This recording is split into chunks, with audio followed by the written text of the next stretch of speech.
Win it? I'd like to think we can. I'm feeling very, very, very confident for this one. Very, very, very confident. Glad to take both. And no, I'm in a really, really good frame of mind at the minute, and the shakedown is going really well. Our test has gone really, really well, so I'm feeling very confident. And the same sort of feeling, if not better, than I had in Corsica before the rally. So yeah, we'll see. But you're definitely going to go for it. Yeah. I want to go for this weekend. Yeah, see what happens. Now, you did well in Sanremo last year. If it hadn't been for the few punctures you had, you'd have been way up there. I mean, that must give you confidence for this year. Yeah, no, we did good enough run last year.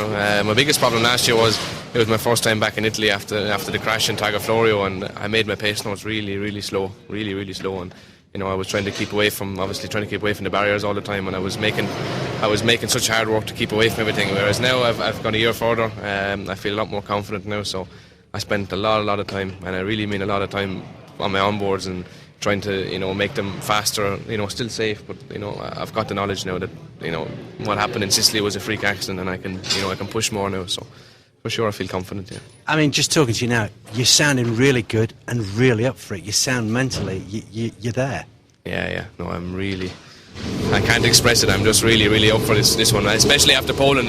I think sometimes you just need a kick in the backside to get. I don't think, to be honest, I haven't come to the bottom of what happened in Poland, but I don't think it was something to do with myself. But at the same time, a result of that, you don't ever want to happen again. So I'm more than motivated to make it a good weekend. Now, I understand you did some testing earlier in the week. How did that go? What were the conditions like? Was it wet? Was it dry? We had everything. In the morning it was damp, then it dried, and then in the evening we had torrential rain and torrential rain. So we had all the conditions, and we've done a really good test. So everything so far has been perfect. So I'm quite happy. So who's going to be closest behind you on this one then? I think it'll be probably a bit easier to point out who isn't going to be closer, because it could be anybody's rally. You've got so many fast local drivers here that can be fighting for the win.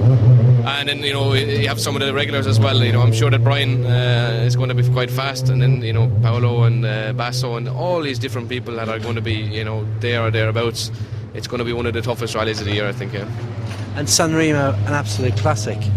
Yeah, it's just out of this world. And it's like each stage you go to is completely different to the previous one you've just done. So that's also a unique challenge. It changes so much, and the grip changes all the time. And then of course, tomorrow night in the long stage, I don't think he can really understand by watching from the outside of how intense it is to try and drive for that length of time in those conditions. And I'm relishing the opportunity. Yeah. The pace notes you make for this rally, are they obviously they're very detailed, because looking at the map, there are so many hairpins, corners. Yeah, it takes a lot of detail, and the corner, the roads here, they require to be very, very smooth, very efficient driving, and I need to be spoon-fed a little bit, because I come from circuit racing, and rallying to me when I began, I found it difficult to understand where I should put the car at what time, because I'm used to knowing the track off by heart, and I know where all my apexes are, so I have to spoon-feed myself a little bit with the pace notes, and it's a little bit of a hard job for Lara, but I put in a lot of detail about where I need to be, in the beginning of the corner, at the end of the corner, and it works really well on these roads. So.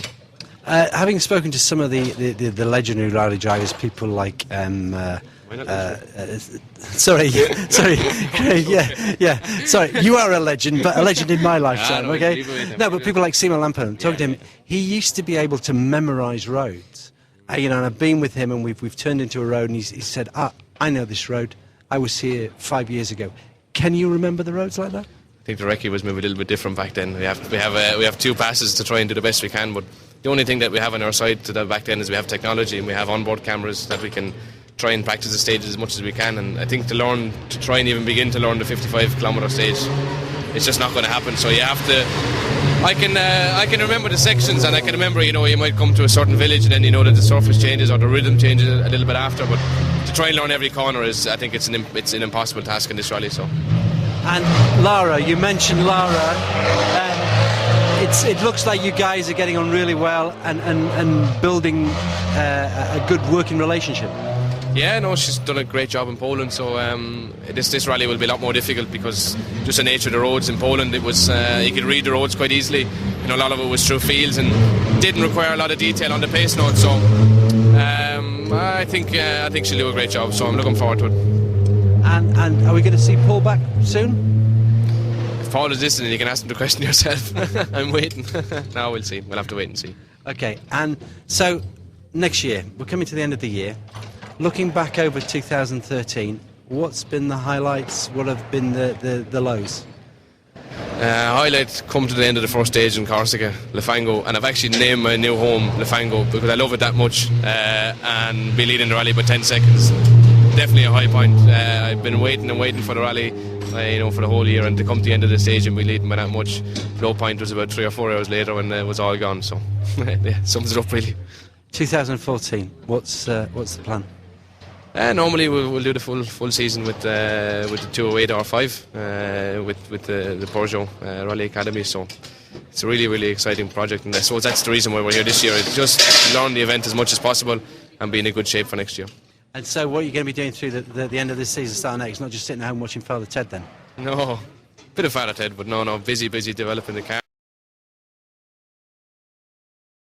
The forecast of this one, I went 2 weeks forward after the rally, and 2 weeks, you know, this is in the extended forecast a while back, and I could never see any rain, and I left it up until last week, and then it's started to forecast rain. So I think it's just the nature of the region where we are. Anything can happen. So we'll wait and see. You know, for the moment the rally doesn't start for another 24 hours, so we'll worry about that when we get to it. So Craig, you sound really up for it, mate.